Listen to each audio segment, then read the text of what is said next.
नमस्कार,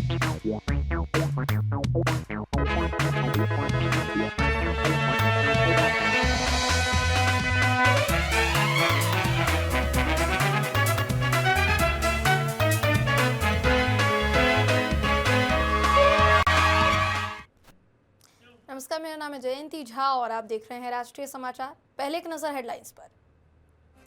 दिल्ली में देर रात चला एमसीडी का बुलडोजर। फैज इलाही मस्जिद के पास अतिक्रमण पर बड़ी कार्यवाही। 32 बुलडोजर से हटाया गया अतिक्रमण। मलबा हटाने का काम जारी। तेजस्वी यादव की यात्रा पर मंत्री नारायण प्रसाद का तीखा हमला। बोले, चुनावी सपना टूट चुका है, यात्रा से सरकार को कोई फर्क नहीं पड़ता।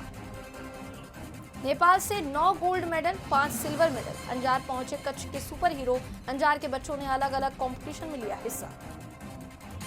सूरत में फूड लैब की आड़ में एमडी ड्रग्स फैक्ट्री पकड़ी गई। एसओजी ने 3 आरोपियों को किया गिरफ्तार। इस पूरे रैकेट का मास्टरमाइंड लंदन से नेटवर्क संचालित कर रहा था। एसआईआर ड्राफ्ट रोड पर बोले ओपी राजभर। 46 लाख मृतक, 1.23 करोड़ स्थानांतरित मतदाताओं के नाम कटे। राजभर ने कहा, विपक्ष हंगामा कर रहा, चुनाव आयोग निष्पक्ष। खबर राजधानी दिल्ली से।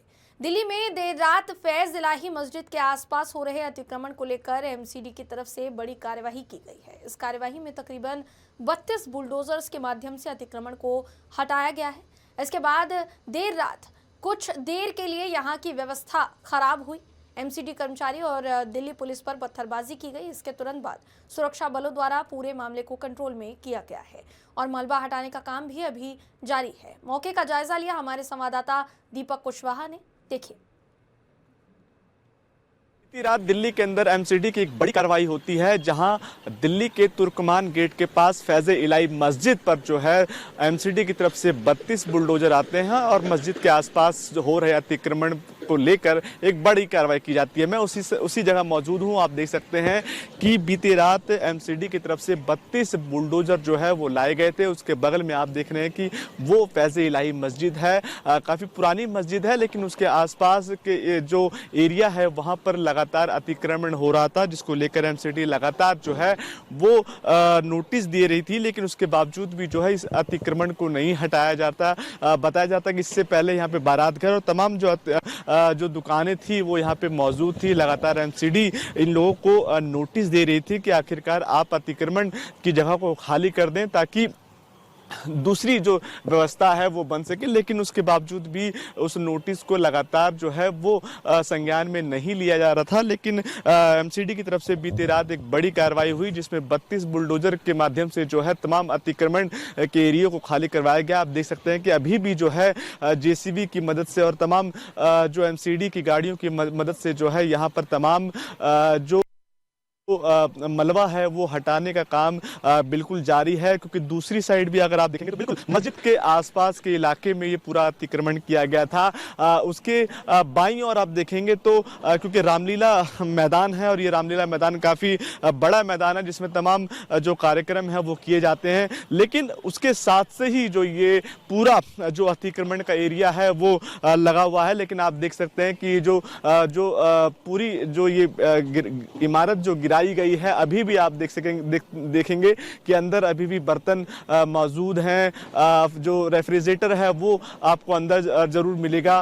तो क्योंकि बीती रात जिस तरीके से ये पूरी एमसीडी की कार्रवाई हुई, उसके बाद जो है यहाँ की व्यवस्था थोड़ी सी बदल गई, क्योंकि जो अराजक तत्व थे, शरारती जो तत्व थे, उन्होंने पुलिस पर पत्थरबाजी भी की है और ये माना जा रहा था कि कई पुलिस वाले जो है इस कार्रवाई के अंदर घायल भी हुए हैं, जिसके बाद जो है इस इलाके के आसपास की जो पूरी सुरक्षा जो है वो बढ़ा दी गई है। दूसरी तरफ देखेंगे कि किस तरीके से सुरक्षा बलों को भी यहाँ पे तैनात कर दिया गया है, ताकि यहाँ की जो व्यवस्था है वो बिल्कुल सक्रिय रहे, किसी प्रकार की व्यवस्था में बदलाव ना आए। दिल्ली पुलिस की जो बैरिकेटिंग है वो लगातार करीबन 500 मीटर दूरी पर जो है वो कर दी गई है, ताकि यहाँ पर जिस तरीके की जो व्यवस्था रात में बिगड़ी वो जो है इस व्यवस्था ज़्यादा खराब ना हो। और अभी जो है क्योंकि यहाँ पे लगातार एमसीडी की तरफ से जो है बुलडोजर के माध्यम से तमाम जो मलबा जो है वो हटाया जा रहा है, ताकि अतिक्रमण का जो पूरा इलाका है इसको खाली करवाया जा सके। फैज़ इलाही मस्जिद के आसपास जो है लगातार मलबा हटाने का काम किया जा रहा है। आप देख सकते हैं कि किस तरीके से बुलडोज़र के ज़रिए जो है लगातार जो तमाम जो मलबा है उसको उठाने की कोशिश जो है की जा रही है। ये पूरा जो आप देख सकते हैं कि सामने ये फैज़ इलाही मस्जिद जो है आपको देखने को मिल रही होगी और उसके आसपास क्योंकि ये लगातार बड़ा अतिक्रमण था जिस पर एमसीडी जो है वो लगातार यहाँ के जो लोग हैं उनसे ये अपील कर रही थी, नोटिस भी दे चुकी थी कि आप जो है समय रहते जो है अपने अतिक्रमण को हटा लीजिए। लेकिन क्योंकि जैसे ही देर रात जब एमसीडी का बुलडोजर यहाँ पहुंचा और उसके बाद से ही कुछ अराजक तत्व जो है कुछ संख्या में आते हैं, उसके बाद जो दिल्ली पुलिस है उस पर पत्थरबाजी करने के एमसीडी के जो कर्मचारी होते हैं उस पर पत्थरबाजी करने की कोशिश करते हैं और इस पूरी कार्रवाई में जो है दिल्ली पुलिस जो है कई लोग हिरासत में लेती है। आप मेरे सामने देख सकते हैं किस तरीके से जो पूरी जो बैरिकेटिंग जो है सुरक्षा बलों के द्वारा उसके साथ साथ दिल्ली पुलिस के द्वारा जो है वो लगातार की जा रही है ताकि यहाँ की जो पूरी व्यवस्था है वो ना बिगड़े, क्योंकि जो पूरा जो इलाका है आसपास का जो इलाका है वो थोड़ा मुस्लिम कम्युनिटी से भरा हुआ है और ऐसे में क्योंकि लगातार एमसीडी और दिल्ली पुलिस यहाँ के जो धर्म के जो लोग थे उनको भी ये बार बार कह रहे थे कि कहीं ना कहीं इस पूरे मामले को लेकर संज्ञान लीजिए और तमाम अपने लोगों से कहिए कि अतिक्रमण हटा लें। लेकिन जिस तरीके से कल देर रात जब एमसीडी के 32 बुलडोजर यहाँ पहुंचते हैं और इसके आसपास के जो इस मस्जिद के आसपास के इलाके में जो हो रहे अतिक्रमण पर बुलडोजर चलता है और उसके बाद जो है मामला बढ़ता है। लेकिन अभी क्योंकि सुबह हो चुकी है और अभी जो ये मामला है वहाँ पे दिल्ली पुलिस के द्वारा पूरे मामले को कंट्रोल कर लिया गया है। माहौल अभी सामान्य है और मलबा हटाने का काम जो है वो जारी है। कैमरा पर्सन सुमित के साथ दीपक कुशवाहा की रिपोर्ट, दिल्ली। तेजस्वी यादव की प्रस्तावित यात्रा को लेकर बिहार सरकार के मंत्री नारायण प्रसाद ने तीखा हमला बोला है। उन्होंने कहा कि चुनाव से पहले तेजस्वी यादव जो सपना देख रहे थे कि 18 नवंबर को सरकार बनाएंगे, वो सपना चकनाचूर हो चुका है। मंत्री ने कहा कि तेजस्वी यादव क्या करते हैं क्या नहीं करते इससे सरकार को कोई फर्क नहीं पड़ता। नारायण प्रसाद ने यह भी कहा कि तेजस्वी यादव इससे पहले भी 6 महीने की यात्रा पर निकले थे जिसका नतीजा जनता ने देख लिया है। उन्होंने राहुल गांधी की बिहार यात्रा का जिक्र करते हुए कहा कि प्रधानमंत्री नरेंद्र मोदी के खिलाफ अपशब्दों का इस्तेमाल किया गया जिसका जवाब जनता ने चुनाव में सबक सिखाकर दे दिया है। करेंगे क्या नहीं करेंगे, जनता ने तो उनका बढ़िया से जवाब दे दिया है। सपना देख रहे थे 18 नवंबर को मुख्यमंत्री का, विपक्ष लायक भी नहीं रहा। विपक्ष में बैठने के लिए दूसरे सहयोगी दलों को सहयोग लेना पड़ रहा है, तो उनकी बात क्या करना। जो नवी फेल हो वो राजनीति में उच्चस्थ पद पर जाना चाहता है तो उसके लिए कर्म भी होना चाहिए, धर्म भी होना चाहिए, व्यवस्था भी होना चाहिए। ये सब चीज़ उनको देखना है, वो समझे। यात्रा पर भी निकलने वाले यात्रा अब जनता के बीच जाएंगे किस तरीके से, तो क्या जाएंगे क्या नहीं किए, यात्रा तो निकलबे किए थे। पिछला चुनाव से पहले 6 महीना तो यात्रा ही किए थे, हाथ डोलाते थे, लोगों ने समझा उनको। हम धन्यवाद देती हैं मातृशक्ति का, जिन्होंने उनको उनके चरित्र को समझा और बढ़िया से जवाब दिया। राहुल गांधी जोड़ी बना के चले थे, मोदी को गाली दे रहे थे, माननीय प्रधानमंत्री को। जो अपने देश के प्रधान को गाली दे, कैसा व्यक्ति हो सकता है, स्वयं आप लोग सोचिए, सोचने की बात है। उसके विषय में आगे कुछ नहीं कहें। इंडो नेपाल स्पोर्ट्स फेस्टिवल में भारत का नाम रोशन करने वाले कच्छ के अंजार तालुका के खिलाड़ियों का अंजार रेलवे स्टेशन पर स्वागत किया गया। इंडो नेपाल स्पोर्ट्स फेस्टिवल के तहत 31 दिसंबर 2025 से 3 जनवरी 2026 तक नेपाल में एक टूर्नामेंट हुआ जिसे youth sports development federation of India ने आयोजित किया था, जिसमें अंजार के अलग अलग स्कूलों के बच्चों ने कराटे, क्रिकेट, बैडमिंटन, वॉलीबॉल जैसे अलग अलग कॉम्पिटिशन्स में हिस्सा लिया। भारत ने सबसे ज़्यादा मेडल जीते हैं और बेस्ट विनिंग टीम का भी अवार्ड जीता है। इस टूर्नामेंट के लिए चुने गए 16 कॉम्पिटिटर्स में से उन्होंने नेपाल को 9 गोल्ड मेडल और 5 सिल्वर मेडल से हराकर बेस्ट विनिंग टीम का खिताब जीता है। मेरा नाम पल्लवी राजपूत है। मैं गुजरात में अंजार में कच्छ से बिलोंग करती हूँ, कच्छ में अंजार से बिलोंग करती हूँ। मैं 2 टाइम इंटरनेशनल गोल्ड मेडलिस्ट हूँ। नेशनल में अक्षय कुमार के हाथ से मुझे ब्रॉन्ज मेडल मिला हुआ है और रिसेंटली 2024 में साउथ के जो हमारे हीरो है सुमन तलवार सर, उनके हाथ से भी मुझे बेस्ट रेफरी जज का अवार्ड मिला है। अभी 31 दिसंबर 2025 से लेके 3 जनवरी 2026 में के बीच में नेपाल में 10th Indo Nepal youth sports development federation of India के द्वारा टूर्नामेंट आयोजित की गई थी। उस टूर्नामेंट के दरमियान हमने यहाँ से बच्चों को सिलेक्ट किया था और 13 हमने डिफरेंट गेमों में, जैसे कि कराटे है, क्रिकेट है, वॉलीबॉल है, बैडमिंटन है, ऐसे हमने डिफरेंट गेमों में बच्चों को सिलेक्ट किया था। और यहाँ से बच्चों को सिलेक्ट करने के बाद हम वहाँ टूर्नामेंट खेलने गए थे और हमारे 14 के 14 बच्चों ने मेडल हासिल किए। उसमें से 9 गोल्ड मेडल है और 5 सिल्वर मेडल है। और ये कहते हुए मुझे बहुत अच्छा लग रहा है कि अदर कंट्री में जाके हमने उन्हीं को हरा के इंडिया का और गुजरात का और कच्छ का नाम रोशन करके और एक अपना झंडा वहाँ पे गाड़ा है कि हम जहाँ जहाँ जाएंगे वहाँ हमारा झंडा गाड़ के ही आएंगे। और आज में गौरव की बात है हमारे पूरे अंजार के लिए। हमारे अंजार के लड़के जो नेपाल में खेलने गए थे उधर सब ने गोल्ड मेडल लिया है और ये अंजार की नहीं पूरे गुजरात के लिए गौरव की बात है। आगे बच्चों के लिए आप क्या कहोगे? मैं ये कह रहा हूँ कि ये बच्चे ने जो नींव रखी है उसको अभी अंजार के जो भी पॉलिटिशियन है सब मिलके इन बच्चों को इतना प्लेटफॉर्म दे कि ये आगे चल के देश का नाम अभी भी रोशन किया है और बहुत ज़्यादा रोशन करे। अभी ओलंपिक में भी हमारे अंजार के बच्चे जाए, ऐसा मैं भगवान से प्रार्थना करता हूँ। और साथों साथ ये बच्चों के पेरेंट्स और कोच को। मेरा नाम अंशुल गिरी है। मैं पहले कराटा खेलने का इतना मेरे को इंटरेस्ट नहीं था। मैं कबड्डी का चैम्पियन हूँ। मैं स्टेट लेवल खेल के आया हूँ। तो मैं पल्लीमिस में स्कूल में सेंट एलिजाबेथ स्कूल की स्पोर्ट टीचर है। तो उन्होंने मेरे को बोला तू बहुत अच्छा प्लेयर है, तू कराटे में खेल सकता है।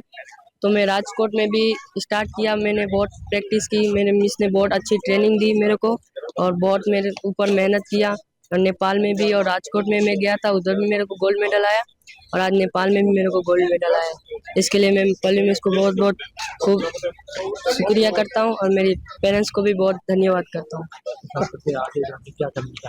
आगे जाके अब मेरा स्पोर्ट में ही लाइफ है कि मेरे को आगे जाके बहुत प्रैक्टिस करनी है कराटे पे। और थैंक यू। नशे के कारोबार को लेकर सूरत पुलिस की एसओजी टीम ने एक सनसनीखेज खुलासा किया है। पर्वत पाटिया इलाके के पोलारिस शॉपिंग सेंटर में फूड टेस्टिंग लैब की आड़ में चल रही ड्रग्स फैक्ट्री का पर्दाफाश किया गया है, जहां हाई प्योरिटी क्रिस्टल मेफेड्रोन यानी एमडी ड्रग्स तैयार की जा रही थी।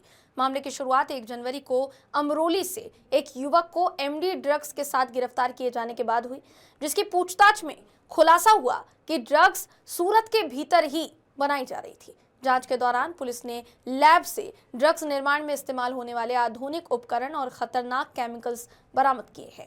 पुलिस ने लैब टेक्नीशियन समेत 3 आरोपियों को गिरफ्तार किया है, जबकि इस पूरे रैकेट का मास्टरमाइंड लंदन से नेटवर्क संचालित कर रहा था, ये जानकारी सामने आई है। फिलहाल सभी आरोपियों के खिलाफ एनडीपीएस एक्ट के तहत कार्यवाही की जा रही है और अंतर्राष्ट्रीय स्तर पर जांच का दायरा बढ़ा दिया गया है। केस किया था अमरोली में 232 ग्राम का और उसमें जो वांटेड आरोपी थे खुशाल राणपरिया, भरत भाई लाठिया, उनको कल पकड़ा तो उन्होंने बताया कि ड्रग्स बनाने का काम ब्रिजेश बालोड़िया जो व्यक्ति है वो करता था। वो मास्टरमाइंड है और बीएससी केमिस्ट्री पढ़ा हुआ है, एकर कंपनी में काम करता है। और जो लैब है उसका नाम है डिक्रिया food and pharma analysis lab, जो पर्वत पाटिया पे स्थित पालोडियम मॉल में स्थित है। वहाँ पे रेड की गई तो पूरा सेटअप मिला। वो 2 महीने से यहाँ बनाता था। वो लोग इंस्टाग्राम, स्नैपचैट, सोशल मीडिया पे ड्रग्स बेचने का काम करते थे। एक वांटेड आरोपी जो लंदन में है उसका नाम है जनक जागाड़ी और वो वहाँ से इनको गाइड करता था और कहाँ पे सप्लाई करना ये उनको बताता था। ऐसे पूरा जो ड्रग बनाने का फैक्ट्री है वो झड़पा गया है। उत्तर प्रदेश सरकार में मंत्री ओपी राजभर ने प्रदेश में विशेष गहन पुनरीक्षण यानी एसआईआर के बाद जारी हुए पहले ड्राफ्ट मतदाता रोल को लेकर विपक्ष के आरोपों पर अपनी प्रतिक्रिया दी है। उन्होंने कहा कि एसआईआर की प्रक्रिया 21 सालों बाद हो रही है, जिसमें अब तक 46 लाख से ज्यादा मृत मतदाताओं के नाम हटाए गए हैं। इसके अलावा करीब 1 करोड़ 23 लाख ऐसे मतदाता हैं जो स्थानांतरित हो चुके हैं और अब उनके नाम एक ही स्थान पर दर्ज किए जा रहे हैं। इसी मुद्दे को लेकर विपक्ष शोर मचा रहा है। ओपी राजभर ने साफ किया कि जो लोग एक राज्य छोड़कर दूसरे राज्य में जाकर स्थायी रूप से बस गए हैं, उनके नामों का समेकन किया जा रहा है। कुछ मामलों में मतदाता मौके पर नहीं मिल पा रहे हैं, जिसके लिए चुनाव आयोग ने जरूरी व्यवस्था की है। उन्होंने कहा विपक्ष केवल सड़कों पर हंगामा कर रहा है, जबकि सच्चाई ये है कि चुनाव आयोग विपक्षी तरीके से निष्पक्ष तरीके से योग्य मतदाताओं को मतदाता सूची में शामिल करने की प्रक्रिया को पूरा करना चाहता है। बीजेपी सांसद साक्षी महाराज ने पूर्व विधायक कुलदीप सिंह सेंगर के समर्थन में बयान दिया है। उन्होंने कहा कि सेंगर के साथ साथ न्याय मिलने में काफी देरी हुई है और अब तक उनके साथ अन्याय होता रहा है। साक्षी महाराज ने यह भी कहा कि उन्नाव का नाम पहले ही काफी बदनाम हो चुका है और कुछ लोगों ने इसे बढ़ा चढ़ाकर और बदनाम करने की कोशिश की। उन्होंने न्याय प्रक्रिया में हुई देरी पर भी चिंता जताई है।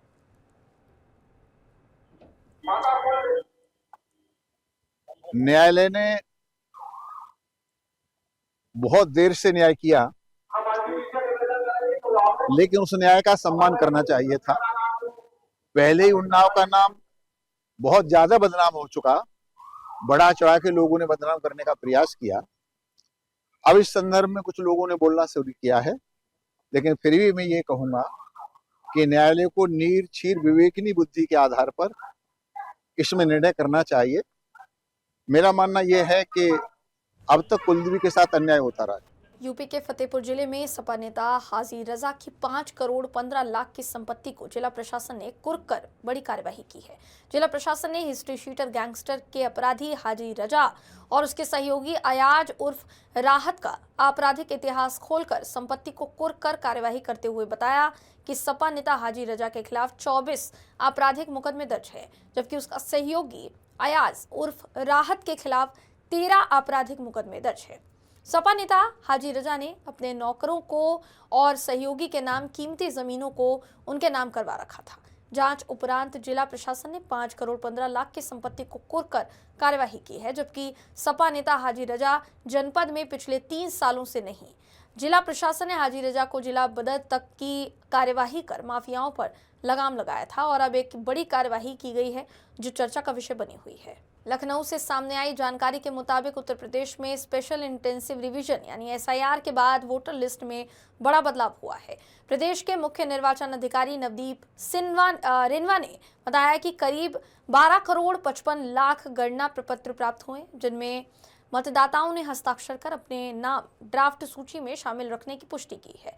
हालांकि SIR के दौरान कई अहम तथ्य सामने आए। करीब 46.23 लाख मतदाता मृत पाए गए, जबकि 2.17 करोड़ मतदाता ऐसे थे जो स्थानांतरित हो चुके हैं, अपने पते पर ही नहीं मिल पा रहे या स्थायी रूप से दूसरी जगह चले गए। इसके अलावा 25.47 लाख वोटर्स के नाम एक से ज्यादा स्थानों पर दर्ज पाए गए हैं। आज की इस प्रेस वार्ता में उपस्थित सभी इलेक्ट्रॉनिक एवं प्रिंट मीडिया के साथीगण,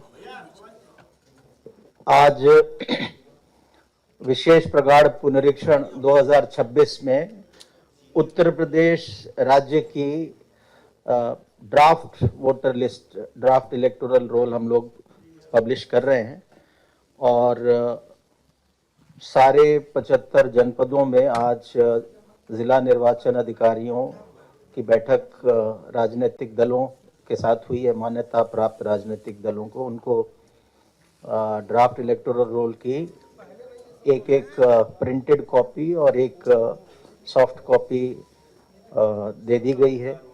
और जैसा कि आप देख सकते हैं, CEO उत्तर प्रदेश का जो पोर्टल है, वेब पोर्टल CEO uttarpradesh.nic.in जो स्क्रीन पे है, इसको जैसे ही हम खोलते हैं, इस वेब पोर्टल पे जाते हैं तो पहला ये जो पॉपअप विंडो सामने आप देख रहे हैं, ये कोई भी व्यक्ति जाएगा तो पॉपअप विंडो आएगा जिसमें जो नीचे है ड्राफ्ट इलेक्टोरल रोल, उस पर क्लिक करके हम किसी जनपद की किसी असेंबली कॉन्स्टिट्यूंसी उसमें वोटर लिस्ट में अपना नाम देख सकते हैं।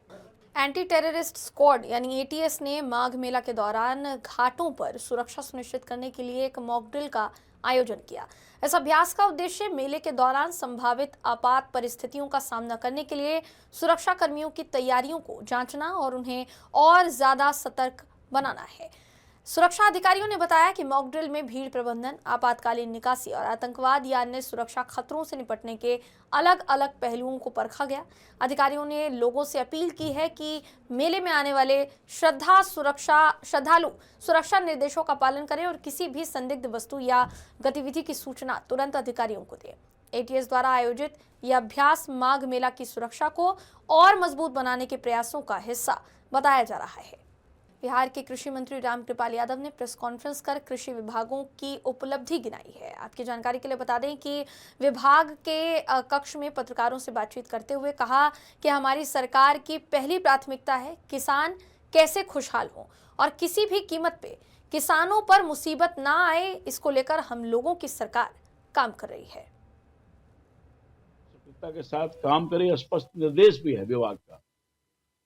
सरकार किसानों को तकलीफ को राजनीति का विषय नहीं बनाना चाहती है, जिम्मेदार विषय को मानती है, उसके खिलाफ हम कार्रवाई करेंगे। जो किसान के हक पर डाका डालेगा उस पर कानून का डंडा चलेगा।